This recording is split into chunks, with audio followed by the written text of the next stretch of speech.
ചൂട് കനത്തു, വൈദ്യുതി ഉപയോഗവും കുത്തനെ ഉയർന്നു. ലോഡ് താങ്ങാനാവാതെ കത്തിപ്പോവുകയാണ് ട്രാൻസ്ഫോമറുകൾ. ഒരു 100 കിലോ വാൾട്ട് ആംബിയറുള്ള ട്രാൻസ്ഫോമർ സ്ഥാപിക്കാൻ 2.5 ലക്ഷത്തിന് മുകളിലാണ് ചിലവ്. ഏപ്രിൽ മാസം മാത്രം കേരളത്തിൽ കത്തിപ്പോയത് 255 ട്രാൻസ്ഫോമറുകൾ. 6 കോടി രൂപയാണ് ഏപ്രിൽ മാസം മാത്രം നഷ്ടം വന്നത്. കഴിഞ്ഞ വർഷം ഏപ്രിൽ മെയ് മാസം 5024 മെഗാവാട്ടായിരുന്നു പീക്ക് ലോഡ്. എന്നാൽ ഈ വർഷം അത് 5500 മെഗാവാട്ടായി.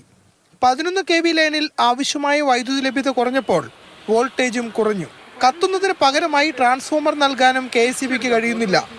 2023-2024 വർഷം 1198 ട്രാൻസ്ഫോമറുകൾക്ക് KSEB കെല്ലിന് ഓർഡർ നൽകിയിരുന്നു.